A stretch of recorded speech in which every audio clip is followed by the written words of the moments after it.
And you're good to go. We're good to go. We just lost Steve. This is a human condition. Steve's gone missing. Oh, he's back there. He is. It's a human condition. I'm Vince. And I'm Steve, and I'm happy to be back. How you doing, Vin? I'm fantastic.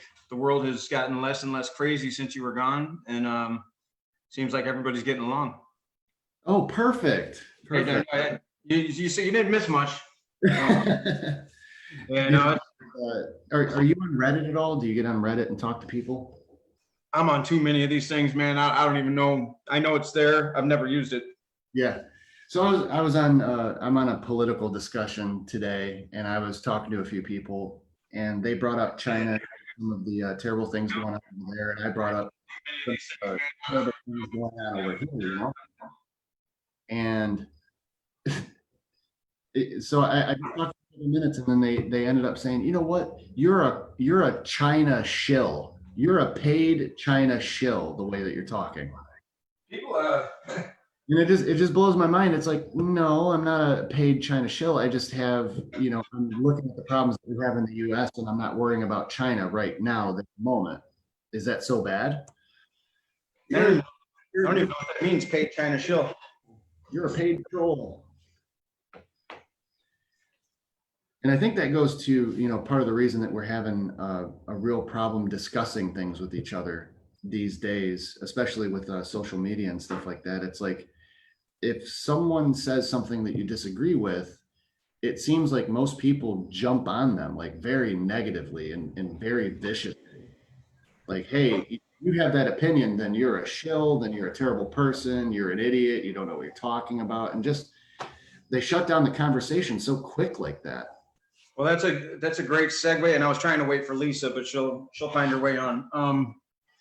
That's a great segue into what this episode is about. That documentary, the Social Dilemma. When I saw it, I watched it twice in the same night because it's things that I already knew to a certain degree. I didn't know. You never know the details, right? And that's where the devil is. Devil's in the details. So I'm watching my kids become addicted. My daughter, especially. I think Vinny may not have any addictive tendencies to him. He can walk away from anything, whatever. Sophie, she is addicted. I've been around addicts my entire life, and I've had my own issues with PTSD-induced fucking alcohol benders and whatever. And I know what it feels like. But I know the eyes. Like when I see the eyes, and I see those eyes that you'd see on a crackhead in that little girl. Oh, no. It's bad. And I'll hear her like outbursts if she can't try. The other night she was down in the basement, and she's banging on her like screaming at the top of her lungs to try to get her brother's charger because she was losing juice on her iPad. Mm-hmm. And I'm like, all right, man. I told him, I said, when you guys come back, we're gonna watch this. So you understand that this isn't punishment that I'm doing, but we got to regulate, and I'm not going to do this to you guys because it's bad. We knew it was bad, but it really put to light what's going on in the world today. It's no coincidence that friends that we have that don't know the first thing about politics never cared, really didn't care about the flag much either. National anthem, we were at a game with them, they'd be holding their beer or whatever, you know what I mean? None of it. They didn't care about shit except their beer and their weekend. They worked, they busted their ass all week. They wanted their weekend to themselves. Didn't care about shit outside of that. Right. Now all of a sudden, they're skilled in political discourse and in theory, and but it's amazing how right they are all the time. Every conversation I have with those types of people, it's amazing. They're always telling me how I'm wrong and teaching me these things. Yeah. Well, are they teaching, or are they just shoving shit down your throat? Because I'd like to have somebody teach me. That was pure sarcasm. Pure sarcasm. Yeah. Well, I know people want. I think it's great that everybody has an opinion. I think I do. But what social media has done is taken these opinions and made them true. So the documentary talks a lot about how I don't know if it's made them true, but it's definitely made people feel like their opinion is important. no, they're true. So if you want the earth to be flat, you're going to find a bunch of flat earthers online. They're going to provide facts that they say are facts. And you already want to believe it. They all want to believe it. It's fact now. You know what I mean? We can argue philosophically over what fact is, but truth is subjective. In social media, you can end up in an echo chamber that completely agrees with everything that you say. You will end up. Very few people are out there. I'm one of the people that I want to find. So if I think this, let me see if I can find something that opposes that. Because I want to know if I'm wrong. I don't want to be spouting off dumb shit, right? Because I've done it. You would be the opposite of everyone normally on the internet now, because the two biggest things in every conversation I get into when it comes to stuff like this, the two key terms are one, confirmation bias, where if it is something that if it's something that agrees with that which you already believe, you are more likely to believe it true. The other is the Dunning-Kruger effect. A true mental condition that a lot more people suffer from it than would ever admit to it. But it is the simple fact of the less you know about something, the more you believe yourself to be an expert. The more confidence that you have, the less you know. And then on the other end of the scale, the more you actually know, the less confidence you have. Imposter syndrome. Yep. Yes. Yes, I like a healthy medium. I like nobody likes to be wrong, but I don't want to be. I can be skilled with my words, right? When I was younger, I was a bad manipulator. It was a defense mechanism, and good manipulator. Like I look at it now like bad. I could talk my way in and out of most things. And I thought that was a valuable skill set back in the day, and maybe it was for the things I was doing, but. Now I don't ever want to use a position because, I'm in a position sometimes in different venues where people are listening to the things I'm saying. And some of those people are just going to take that as fact, right? And my kids really made me step my game up because they're taking what I say as fact. And I'll catch myself sometimes saying just some nonsense answer. I'm trying to think of one I just did recently. And it was something stupid. And I said, well, it's got to be something like 65% of blah, blah, blah. And then I stopped and I'm like, why would I say that? Like, I have no basis for that number. Like, I'm just throwing numbers out there based on this idea that I have. Let me go in and say, it was like 32%. And I can't even remember what it was because it wasn't important. But what was important is I was just like when you're in a bullshit talk back and forth at the bar, people are just throwing shit back and forth at each other. And it almost goes back to when we were kids and my dad will beat your dad up, like that's the kind of shit that we're engaging in now, but we're doing it with world politics and things that can actually kill you and take your social security. And, it's a different, and social media it's not that social media made this happen. It just brought us all together and this is us anyway. You know what I mean? It just amplified the human condition and allowed everybody a space to go to where they feel connected and right. They want to feel right. I'm right about this. I know I'm right about this. Pizzagate. I know it said it. I know that's true. I think it was something that stuck with me. It might not be Mike Tyson, but somebody said, social media has allowed you to say stupid shit and not get punched in the fucking face. That was Mike Tyson. Yeah. On Rogan. Yeah, it's made you very comfortable in talking shit and not getting punched in the face. But going back to what you just said, you said, going back to the bars, like when we were kids, social media was the bars. Yeah. And that's where you went to hear the smart people talk. The people that knew everything about politics were at the bars after 4 beers. Like, now let me tell you how everything works and what we got to do to fix this all. I didn't talk to those people. And now it's social media and it just makes so easy to connect with each other. Like we got these laptops, we got the smartphones with, connectivity. We're never unplugged anymore. And we're always we talk to our peer groups, as it were. So that's the real scary part is that, so if you don't know you're being programmed, you are simply a robot. If you don't understand that, and you don't even stop for a second to ponder that maybe you're being programmed and maybe it's something you should be aware of, not fear-based. I'm not afraid of it, but just understand that possibly what you have being delivered into your brain is something that you've looked for, and now you're regurgitating that. But there's really no factual basis to it. If you can't question yourself, when all AI is doing is what AI does. It's taking in the information. We're shoveling the worst of what it is to be a human being onto AI right now. And AI what's its job? To do things better and faster than humans. Like it computes everything. So this is what human being is. This is how we make better human being. You know what I mean? Our ability to interface with computers is slow. That's why Elon Musk is doing the Neuralink. You know, he wants us to be able to interface, and maybe we can start getting some human elements into AI, compassion mainly. So, are you familiar with the bot that Microsoft did, the AI bot? Are you talking about the one that they had to shut down? Twice they had to shut it down. So the first time it lasted 48 hours. Yeah.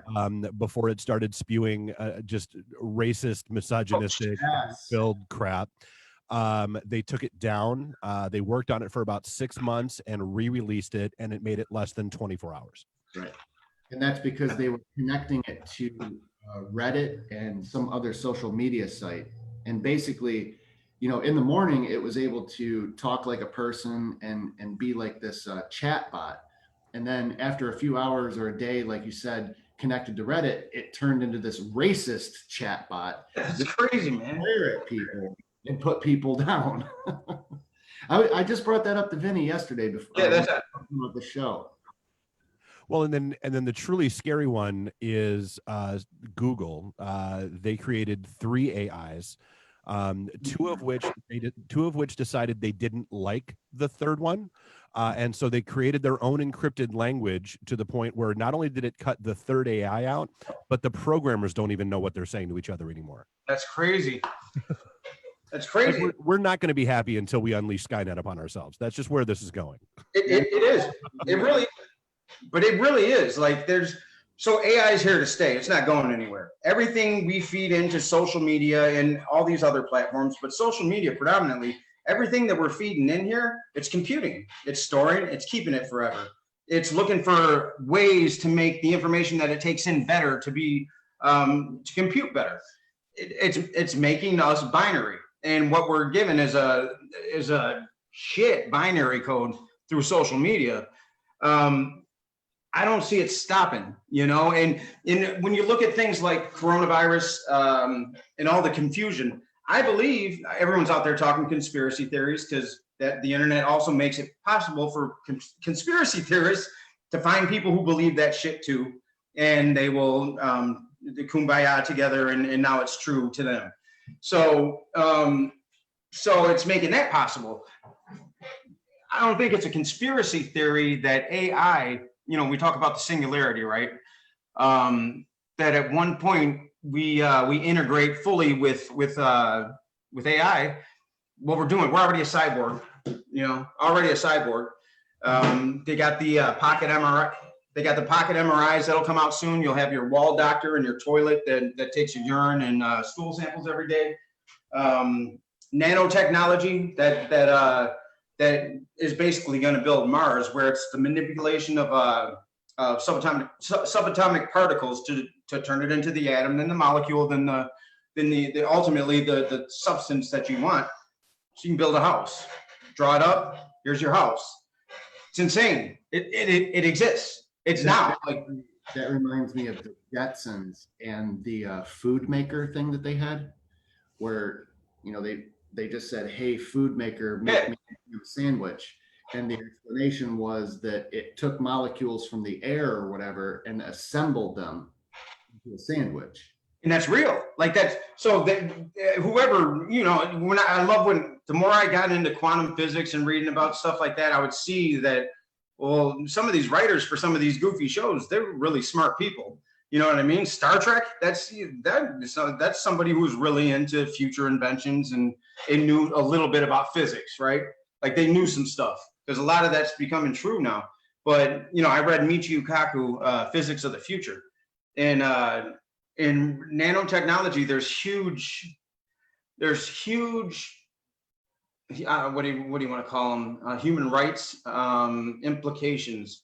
Like, I mean, what does that do to the economy? What does it do to the economy? Do you need an economy? If you release something and people can now manipulate sometimes particles to create the atoms they want to create whatever they want.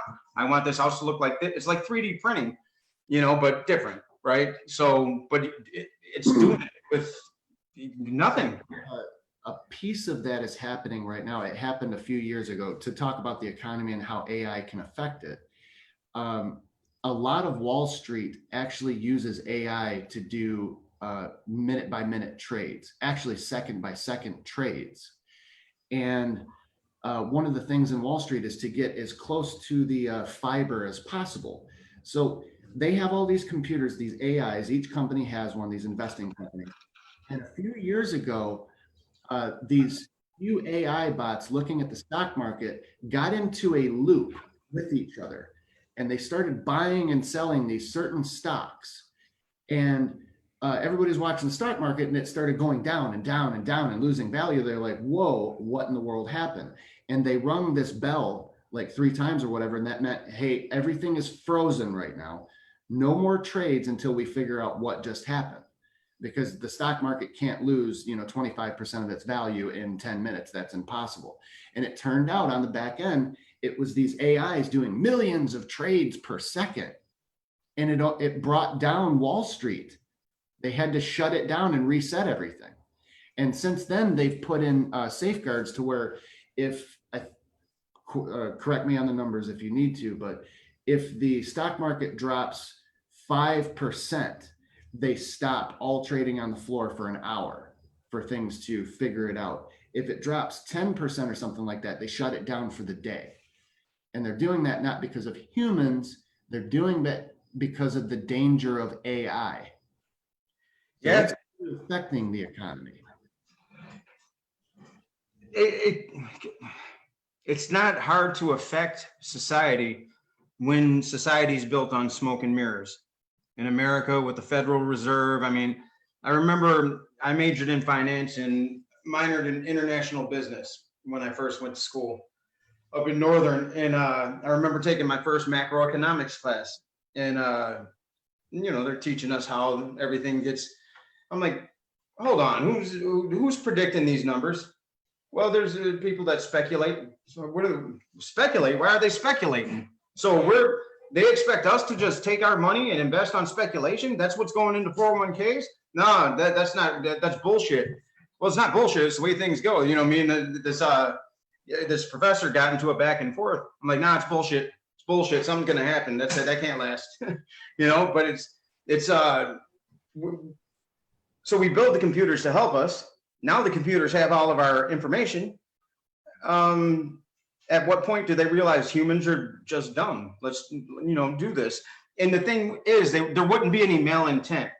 The computer doesn't have emotions. It's just doing what a computer is supposed to do.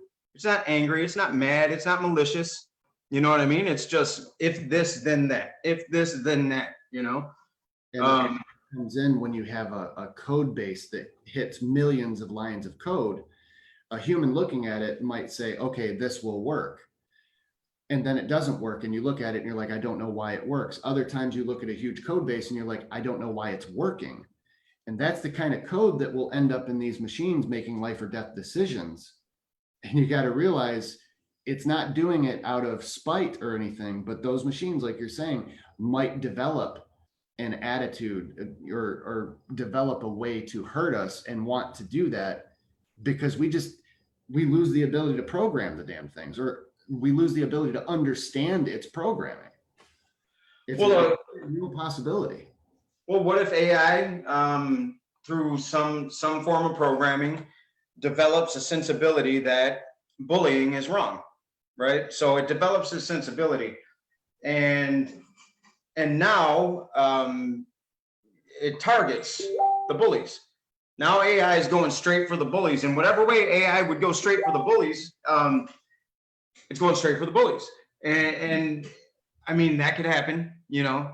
All it's doing is taking in information, then doing something to make it better. Is that Lisa? Let me grab a glass of water. I'll be right back.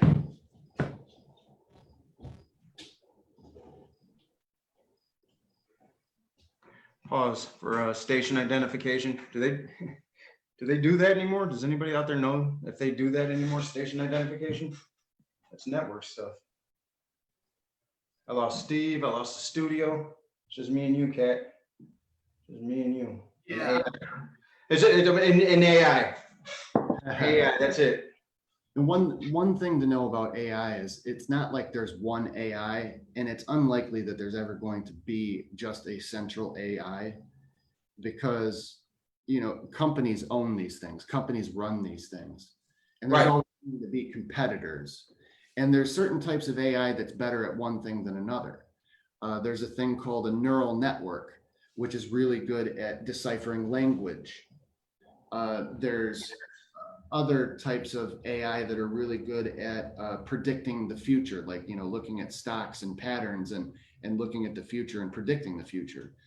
So when we say AI, we're not talking about like Skynet yet. We're more talking about, you know, the individual pieces out there that exist and how they're being utilized, because AI is everywhere. There's AI on your phone, you know, Siri and stuff. Yeah. Yeah, she's listening. She's listening. Behind Amazon and their delivery and shit like that. There's AI behind Facebook that watches your words and things that you type between friends and figures out your relationships between them, so it can give you the correct ads. Like, hey, Vinny's always talking about you know, this and that. Like, I'm gonna send him an ad for a Biden sticker because he's gonna like that. Well, did you watch the whole documentary? No, I didn't. Well, they do that. They literally do just that. This person's going through a breakup. We need to engage. That, you know, it was actors reenacting supposedly the AI, but it's crazy. You know, it's crazy. It knows how long your phone's been set down for, and it needs to engage you. So it's they said they're built similar to slot machines in Vegas. It's the sounds and everything, all the little things that are used, the pulling of the lever, and it's all psychologically meant to addict you, to keep you coming back. It just happened to you maybe 1 minute ago. Your little boing went off, boing, and you're like, oh, shit, oh, phone, got to look at phone and check text message. This is important. Oh, that was actually Lisa though. Oh yeah, there she is. Yeah, but I do that though. This little noise. No, Lisa. Can you hear us? Oh. Can you hear us? I don't know if she can hear us. We can't hear you. Are you on a delay? They got you on a delay out there in Royal Oak. Can you hear us? She's out. It's AI. Yeah.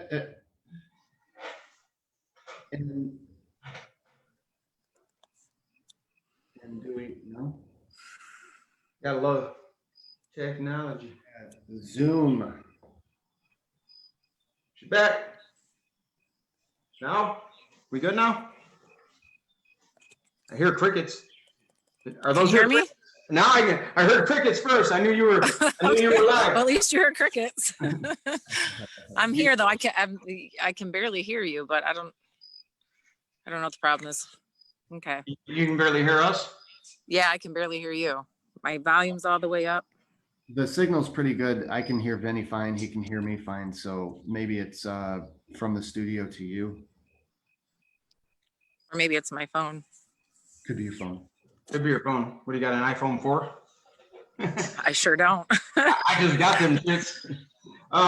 Okay, so yeah, we're talking about, we were just talking about AI as a whole right now, but you know, the thing that I know you connected with and that I connected with too is when they put those suicide stats up for little girls. I was like, what? My heart dropped. I'm like, what the you know what I mean? Like I had to Yeah. step away from it. It took me 20 minutes. I'm just pacing through my house, contemplating, and then I'm going in the room and she's addicted to her Roblox. And then I'm just thinking, I'm killing my kids. I'm not doing this anymore. Like I can't, and there's much greater repercussions. We're seeing them now. The whole political landscape, there's no mistake why there's all these people that are new social justice warriors. They really don't know what the fuck's going on, but they found a place that supports their ideology. So now it's propped up, and this is just the beginning of it, you know. And me and Steve were talking. AI is not malicious. AI is not let's fuck the humans. It's all it's doing is No, it's the humans that are gonna. It's the humans that are gonna make it malicious. I just had this discussion with my 18-year-old last night, and we were discussing the same thing. Well, we're dumping the worst of what it is to be a human onto. I try not to. Like I don't complain on there anymore. I try not to say. I'll say some funny shit once in a while if it's too funny to pass on, and it may be a little. But I'm always dropping something positive, and I don't see a lot of the shit on my feed that a lot of people do. That I don't see the constant negativity because it's learned that I'm not interested in that. Right. So I don't see the same shit when people are, oh, I can't even be on there. There's so much bitching. It's hard not to see the politics because I engage in it. Right. But that doesn't bother me. But I'm not seeing, but it's there. And that's the flip side of this is like, so AI is only going to take our behavior as code, right? And it's going to continue to try to bolster that code and create new things that are better and more functioning. And we're giving it the worst code, the lowest code we possibly have. We're our monkey mind code, and this is what it's discovering that humans are. We're a bunch of assholes that just want to sit in separate groups and bitch at each other. So it's created it. Just do that then. We created it, I guess. What's that? We did. We're the creators of our own content. What's being fed to us is like what we're liking, what we're watching, what we're entertaining. Even though sometimes I'm watching the opposite side to get, whether it's something that I believe in or not, I'm always looking to see the other side of it. So you're fed those things constantly. Whether it's negative or positive. I didn't know that. Watching this documentary made me sick. Yeah, it didn't. It did. That's it made me sick. I also understood. It gave a deeper understanding of. I couldn't put my finger on what's going on exactly, and I can't remember who I was talking to with the whole COVID thing. I'm like, you know what, man? So everybody wants to tout conspiracy theory and this and that. I'm like, I see a bunch of confused people. That's what I literally see in the leadership. I see a bunch of confused people in all these other countries. I'm like, I don't see some big conspiracy here. I see some numbers that people misconstrued. I definitely know things don't all add up. That's for sure. Echo chamber. My girlfriend, who is a nurse and has worked the front lines the entire time, she said they don't have any patients in the hospital right now. There's no COVID patients in her hospital. So, but yet here we are in the mix of we still got to wear these masks everywhere. My kids play sports, not happy with the mask mandate, but we're working around it. I don't know. I think everybody has their own opinion, I guess, when it comes to that, but and that's really all they I don't think I don't think everything's not everything is fully the truth. I don't, how can it be? I just don't know. I don't know what it's about exactly. Is it they're trying to do something to try to stave off liability? So it's kind of like I went to a psychiatrist, and this was the first one that diagnosed me with PTSD. And prior to, he's asking me all these questions, trying to get this psychological profile. It's like, are you depressed? I'm like, no, I'm not depressed. He said, no, you don't seem depressed. Went on to the next thing, and anyway. So we were done that day. He said, what these are called, and I'd never heard this before, these are called emotional flashbacks. You get this, you can't see it, it's emotional. So, and then it hits you like a ton of bricks. And if you don't know that, then you go into fight or flight, or you look to escape. And I was like, all right, that makes sense. And I went and I thought about it and came back to see him the next day. And he went to prescribe me medication. And it was serious shit. Depakote, it's called. Shit where they got to test your liver like every month to make sure your shit is in. And that was for the PTSD, he said. And then there was some antidepressant. I'm like, why are you giving me antidepressant? And he said, well, you never know. I'm like, you said, we established I'm not depressed. If I was depressed, I tell you, I'm here for trying to figure out what this thing is. And he leveled with me. He said, look, you came in here and people were scared that you were going to hurt yourself. I wasn't, but okay. Right. I was out there doing stupid shit on one of my PTSD vendors. I get it. If I let you go without prescribing you something to make you feel better, that's a possible lawsuit. So he told me, wait 30 days. I told him, I'm like, I did these. So I did the half, whatever the dose was, and it sucked the life right out of me. Like I was a dead person walking. I couldn't write. I couldn't do anything right. I was depressed now. And Right. the next day he said, give it 30 days. Your body will get used to it. I'm like, what the fuck am I living in? This is the Twilight Zone. But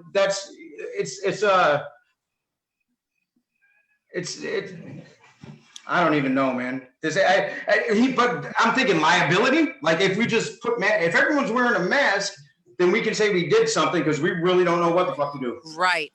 You know? Exactly right. That's what it kind of. I don't. Is it? Are they really doing anything? I don't. Yeah. I know that after little Aaron did a football clinic, his eyes were swollen shut and his whole entire face from them having to mask up at this clinic. I couldn't even believe it. He couldn't open his eyes. His face was completely swollen. Unfortunately, he's a kid that has a bad reaction to Benadryl, which I had no choice but to give him a baby dose of it so he could see. But you can't tell me that mask is helping my child more than harming him, because from what I saw, it definitely harmed him. So I think it's just, I think to appease some people, certain people think they work and they're the greatest thing ever. And just for me, on that end of my child being in sports, no way. I said, he will not return. There's no way my child will return to football after what I saw after he came home. There's no way. So they're working that out now, but I wasn't going to let my kid return. His safety is more important. So you can't tell me that these masks do all of these great things. When if you would have saw my kid's face, it was terrible. So I don't agree with it all. It's a personal experience that you had. And right. I don't know. I don't like it. I was excited for the gym to open. Like it's been months, and I don't go there to see all off and shit. Right. But I go there because the endorphins, like that's been my routine for probably 5 years. I get up, I go to the gym. My day started. You know what I mean? It was my meditation, and I was excited. And I can't do it. I can't do it with the mask on because I have trouble breathing in it just normally anyway. I'm not bitching about. It's not healthy. They don't recommend it. All the moisture that stays in the mask. There's like so much scientific research. My girlfriend, again, who's the nurse across the street, was speaking with a pediatrician at the hospital, and the pediatrician, she's going to have a letter written saying that she does the reason for schools being closed are ridiculous. Children are not like transmitting this out of we'll find out the entire world. They've seen 2 kids that have not died from, but with. So, I mean, is this pediatrician wrong? Is this, are these doctors wrong? But then you have some that say, that they're okay to wear for a little while. Well, you're only supposed to wear them once. I know that. You're only supposed to wear them once. And once you sit down or it touches something, it's contaminated. Like that's like because I've watched doctors and, I want to know. I want to know what's going on. The truth is nobody really knows what's going on, but and everybody's got their set of numbers. Where does the set of numbers come from? AI. If you don't know somebody, if we're quoting some shit from a doctor over in California who's talking about his percentage right there, right? Well, we don't know that area. We don't know anything about it. We have his words now, and pretty much his words came from a computer. I'm not saying computers are intentionally throwing numbers out there, but it does seem that it's been, maybe it's not computers at all. Maybe there is a Rothschild, overriding conspiracy that, I don't know. You know what I mean? There could be. I I don't, don't know. I know we were supposed to flatten the curve for 2 weeks, but here we are going on, what, 6, 7 months? we did flatten the long- curve, though. We I did flatten. mean, what curve is there anymore? From speaking to my friends that work in the hospitals, they're not even seeing COVID patients right now. So yeah, is that just what we're being fed? No, Michigan did it better than it. We're the fourth best state in the country. I have friends that work in hospitals in New York, which is a Mhm. fucking cesspool, and Right. friends out in LA, and it's fucked. They're overcrowded in Phoenix, and Texas is taking a hit right now too. We don't see it because our governor did the worst shit to us. You know what I mean? Treated us like children, said you got to do this. Maybe there's something to it. Maybe there's not. I have to believe that there probably is, though. As uncomfortable as it is, like there's a reason that we don't see it like other states do. But I know people now. You know people. But we did, but I mean, look at all the hospitals the makeshift hospitals that they sent. We didn't even use them. Better to have them than to use them. It's true. We were prepared, definitely, but I mean, This ain't the last one that's coming. You know what I mean? And I keep wondering, There like, are this. some reasons for that too. What's that? I said there are some reasons why like the temporary center at Cobo and the one at the Suburban Showcase weren't used, and that's one of the things that doesn't get talked about a lot. A patient had to consent to be moved to one of those locations from a hospital, and like 99% of the people refused to consent. So that's why you only had 100 and some odd people that wound up at the Cobo location. That's why you never even finished the construction at the Suburban location, because people were not consenting to leave the hospital to be, to basically be gone to a triage center. I would have went. I was sleeping. but if the hospitals were going to be so overcrowded and it's a matter of life and death, I maybe would have picked, going to a makeshift hospital if they were so overcrowded. You would think so, but a patient still had to give their consent to do it. And that's why the hospitals wound up so slammed, because the patients, and in the cases where the patients couldn't go one way or the other, the families were refusing to give their consent to have them moved. But were we ever that overwhelmed Yes. to where there was just Yes. the necessity there? Yes. At first. Yeah, speaking as a we've all apparently we all have friends, but no, I've got friends in the Beaumont system. I've got friends in other systems, one of which was on the COVID ward from day one.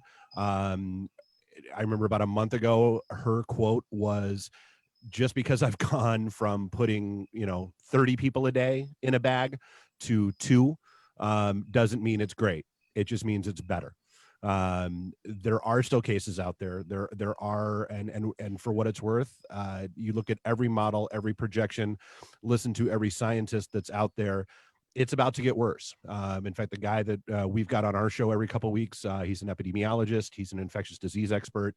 His credentials include having developed the AIDS test, as well as, a number of vaccines. So, I mean, he's got cred. His whole thing is, if you want to do anything outside of your home, get it done before Halloween, just because, I mean, we're about to see a huge spike in both COVID, as well as a worse than normal flu season that's going to exacerbate things. And every time he's been on our show regularly for the past 6 months now, and every time he's given us a number or a projection, he's been dead on. So I have no reason to doubt him. So everybody who's tuned in right now, you're fucked. Right. Stay home, wear your mask, don't go outside, live in the bubble, continue to live in the bubble. Yeah, the thing is, they already got their the fucking bubonic plague came back. They got a case of the bubonic plague. There's a strain of Right. H1N1 that they're trying to contain right now that popped up in somebody in China. I was like, I wonder if we're not being played, but we're being prepped for some shit that's going to come and debit that. Like that's what I'm wondering. And if we are, we're not being prepped well, I don't think. You know what really blew my mind is like our reaction compared to New Zealand. New Zealand had a bunch of cases and everything, and their government got together and said, we are shutting everything down for 3 weeks. And their government sent checks to every single working person for 3 weeks. America's got a problem. That's not COVID. You know, 0 cases of COVID now. They got rid of it. Whereas we flapped on it. We didn't do the proper shutdown. We just sort of did a little bit here, then we did a little bit there. Well, I mean, that's been the general consensus is any government that had a strong centralized response, things are good. Right. The countries that delegated and made it more regional, like we did, where they left it up to the states, we're screwed. Yeah. And it's, I think the best analogy is, it's like the old days with non-smoking sections on airplanes, or, trying to create a no peeing section of your pool. It doesn't work that way. I have one of those. we're a selfish country. I mean, there's no getting around it. There's the issue right there. Yeah. It's really a human condition problem because it's me. I honestly, I remember because I didn't want to wear the mask, and I wasn't concerned about getting it. I have a good immune system. I was thinking selfishly. And this is at first. So I'm thinking I let me get it and let it get through me. And I went to see my mom and her dad, or my dad on his birthday. And I picked up some toilet paper, put it in a gift bag. I thought it was hilarious. And I show up at their house and I drop the presents off and I give them a hug. And my mom starts talking about her COPD. And that's when the first bell hit me. I'm like, oh, fuck. If that is everything they're saying, and I'm going to be okay. Yeah. But I just ran into my two parents that both have COPD. I could have killed them.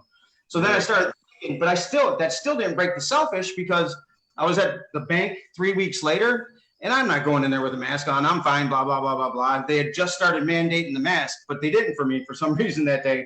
And there's an old guy sitting in his minivan. And he's like, hey, they're not going to let you in there without a mask. I'm like, no, I'll be fine. He's like, no, I'm telling you, they're not going to let you in there. And I grabbed the security. I'm like, am I cool? He's like, no, you're fine, man. I was like, yeah, I'm fine. And my gut reaction was Hazel Park gut reaction.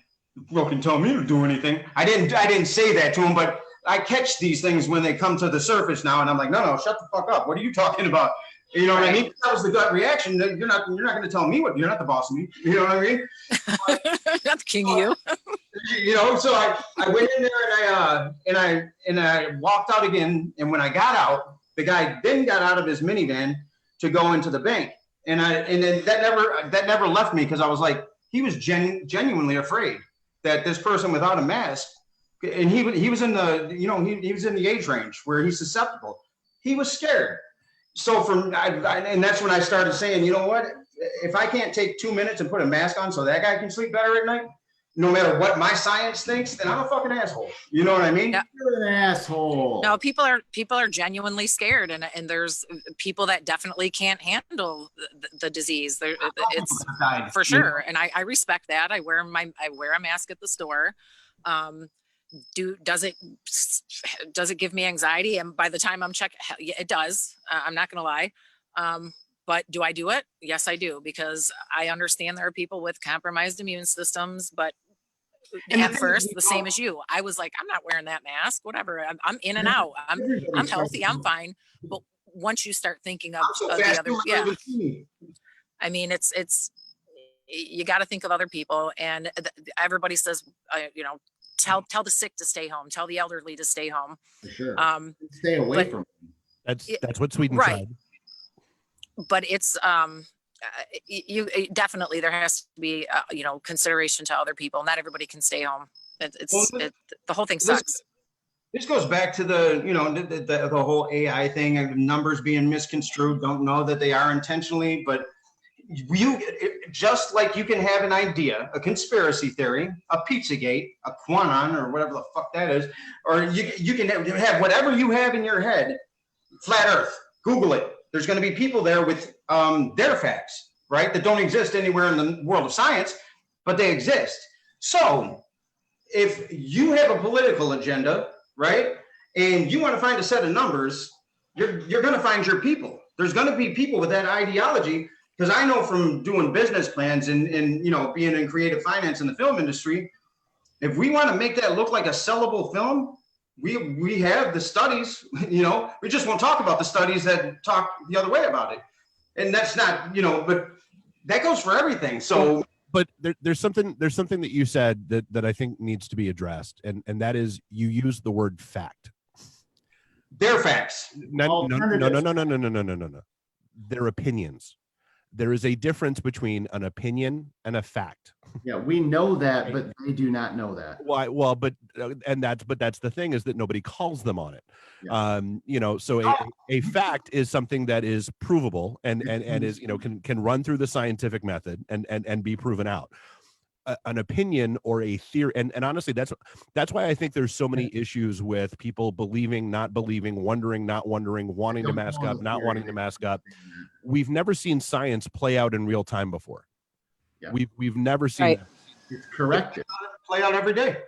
Well, no, but not like this. Normally it's okay, something happens and then science comes forward and says, here's the answer and we're good, because it's at the end of the long process. But we don't see the process. We're watching the work play out. And so that's why you have the CDC and the WHO going, you know what, it's this. Okay, no, it's not that, it's this. Okay, well, we think but it's not that, and now it's this. Right. And people go, oh, but 6 months ago you said, okay, well, that's how science works. That is how science. Yeah. Science and being an adult means you get new information and you reformulate your opinion, and then you move forward. As new information evolves, you change. That's how it's supposed to work as a functioning adult. But I wish politicians were versed on that shit, because then they get, look, this is how science works, guys. I'm not going to sit here and say I have the answer. Cuomo said that once. He's like, I don't have the answers. He finally just threw his arms up. He's like, I don't know what's going to happen. Right. But I don't think anybody knows what's going to happen. you're no, supposed but that's why it's so hard to take it. When people are so quick to say, this is the government's way to control us, this is a fucking horrible way to a mask. Come on, there's better ways to incite control over people.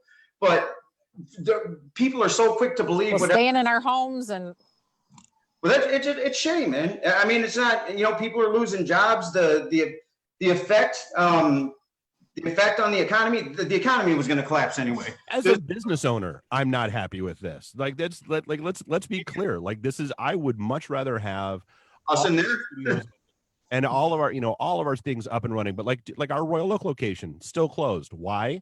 I can't figure out how to do. I mean, Vince, you've been in our studios before when we've got all 4 studios rocking and rolling, and there's people in the green room waiting and people in the kitchen hanging out having a drink after. I can't figure out how to do that safely right now. Right. No, and you can't. I'm on the board of my church. We can't open. We can't do anything. We got this activism group, Act Now. We meet via Zoom right after this. I'll meet again tomorrow night, and then it's all Zoom. We were going to go shoot this documentary, and that's why I want to talk to you, Dave, about a Zoom roundtable. But we were going to go shoot a documentary on, and we kind of did a Zoom thing where it's called Let Us Speak. So kids speaking on, what do you think racism is? What do you, that type of thing. That's a nutshell. But we wanted interaction. We wanted the interaction with them, and you lose a little bit when you're here on the screen. And when we brought it to the church, and the CEO had already approached me and let me know, he's like, hey, they pulled the insurance on COVID. So anything COVID related, Yep. So anybody can sue anybody. You know what I mean? And you think, I just ran a Comic-Con virtually on Saturday, because those aren't happening. And so, we did one of those starting at 10 in the morning through 8 o'clock at night. And it was, it was nuts, but it worked. And I've done stuff for our school district before, trying to help them out. So, I mean, it's not it's like I've told you before, like Zoom to me, it's as close as we can get to being in the studio right now. I mean, other than, the couple studios we have open, but if you're not coming to one of these studios, this is as close as we can get to being in studio right now. Like, you can at least see each other. You can get facial reactions. You can get body language. You can get all that stuff. And that's not great, but it sucks less than not getting right. Sucks. That's quarantine. Get in your house. Yeah. You get in your house with your dad who beat you.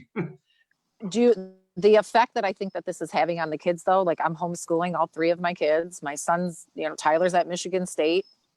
They're stuck in their, he's stuck in his room constantly. It's having an effect big time. I feel like a shit dad. I'm like, all the things that we used to do. I told them last week after I watched this documentary, I'm like, you know what? You're going to come back. things are going to change. I'm going to have lists of things that we can do together. Even if it's walking in the park, our backyard's a park. Why aren't we using it? You know what I mean? I know we like to go places and do things, but that's not an option right now. Right. You can't be sitting in your rooms. All three of us we can't even hear each other in this house on our own separate floors, literally. And they're on their tablets and I'm up here on my phone doing emails and whatever. It's not. So. And not to mention they're on it all day right now for school, 8:30 a.m. to about 2:30 p.m. These kids are staring at a screen. They're looking at their friends through screens. There's no lunch. There's no recess. There's no play. None of that. And not to mention taking instruction from other adults besides mom and dad. Like they're not getting that. They're not learning social skills. They're not. I think it's getting to them. My daughter Ashlyn, it's having an effect on her. I mean, the little ones, Dylan had anxiety. He's like, I don't think I'm ready for this. After last year, I don't think I'm ready for school. I'm like, you're ready, buddy. Trust me. We're going to get through this. I promise. But the fact that my 9-year-old child is crying with anxiety because he's afraid that he's not learning like he is in school, it's an adjustment, but I got a 13 and a 10-year-old. I agree. I saw it's on the news today. His brother got a computer. There weren't enough to go around, so his little brother didn't get the computer. He doesn't get to learn. And the kid was crying. Oh, man, that makes me sick. Like the parents not to mention the kids that have to be left home because there's one parent households, and that parent either goes to work to feed their family, or they stay home and they don't. Where's the option for those parents? It sucks. It's been rough on me.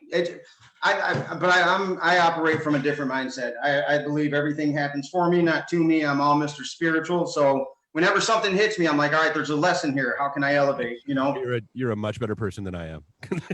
Me too. I think better thoughts and I try to implement them. Last night I almost lost my shit because I found out one of my friends had a meeting with the principal and a few other teachers, and she kind of lost her shit on them, and they told her basically they don't think schools are going to be open for the rest of the year. So I would like to have handled that situation better than I did last night, but I feel like I lost my shit. I'm like, having anxiety. I'm like, we got to continue to do this all the way till the end of the year next year. This is crazy. You've got, what is it, Novi High School that just shut down. You've got, I believe Utica just had an issue with a school that got closed. My nephew is one of the people that's at Grand Valley. Okay. Where they just put the quarantine in place because they had close to 700 cases pop inside of 3 weeks. And so like they are literally like not even allowed to come home. And I think that's part of what I think is why all the projections are saying like Halloween up through the end of the year into the spring is you can't tell college kids, especially freshmen, not to get together and hang out and be stupid. I mean, that's just right. Not gonna happen. No, my son lives right where all the frat houses are and sorority houses. He's right in the mix of it. And they told everybody you're on quarantine. It sucks. He said the college experience right now sucks. They're not walking to classes. They're not enjoying, like paying $29,000 a year to go to Michigan State and you're stuck in your apartment or your dorm or wherever you are. It sucks. But maybe, no, the hospitalizations though, here's the key that I think that we're missing. Where people are contracting it, it's still going around, but where are the deaths? Like what's in the hospitalizations? Those are the numbers that I've always paid far more attention to. Show me hospitalization rates, which is a hard number to get. And of course, the death count. Well, the death exactly right. And so yes, it's good. Johns Hopkins for the death count. That's a non-biased. Johns Hopkins, they got every graph and every study you could possibly think of, except for maybe hospitalization. I don't know if they have that, but it's the death count daily. But how long do we keep this going? How long does this have to last before we can live life again? Like how long? Because the flu, the seasonal flu, that's, are we supposed to just stay in the house and do this mask stuff forever? Like, where does it end? That's the thing. Where does it end? When do these kids get to go back to school? When does life resume? Will it ever be the normal, whatever you want to say normal is? When is that going to change? I don't know. And they don't know. No. What's that? So, right. So how long does this last? I don't. I don't know. I just feel like it's a big disservice to our kids. But what can you Big do? disservice to our kids. A lot of What can you do? That's I- you're asking the same questions. They probably are. I know Dave Coulter. He's a county executive, so he's with what's her name all the time, Big Gretch, and putting plans together, and this he's from Unity. So I don't trust politicians until he got that position. I'm like, okay, well, if somebody like him can get there with his spiritual mindset, that guy wouldn't tell a lie. He's not protecting anybody politically. So when I get the numbers from him in Oakland County, I believe him. And so if that's happening, it's still scary. I don't want it to happen either. I can't stand it, but I'm going to roll with it because I have no choice. So when kids, I mean, from speaking to my girlfriend who's a nurse and her speaking to, telling me what these pediatricians and other doctors are telling her, that they feel that it's safe for these schools to open. They don't understand. They're saying it's doing more harm to their mental health than anything. But then if you've got kids that, I mean, I feel like nobody really knows. You're forgetting probably the biggest component in all of this, though. Liability. Taking it back home. Liability. Right. How many of those schools are going to get sued if a kid pops and why wouldn't it have been at school? They don't have any cases of children dying from COVID. I'm sorry. That's an argument I don't run with at all. And for a very simple reason. The very first thing we did is we shut down the schools in March. And so like, we don't have any data that says kids don't die from this yet. I mean, if you look at what they've got, we may not have seen it much here yet. Well, have not yet. Okay. But South Korea, where they opened up a few weeks earlier, they have seen deaths from it yet so far. So, I mean, we're tracking, but we're not. Yeah. I mean, from or with from. I mean, there are even adults that are perfectly healthy with no comorbidities have died from this. And we got us four on here with some with different opinions, and at the end of this thing, we can all go back and get and I know they're not facts, Dave, and I have called them on it, but they're facts to them. People who believe and they're facts. They're just facts. And the internet, the internet, you get in that group, it's a flat Earth, and here's why.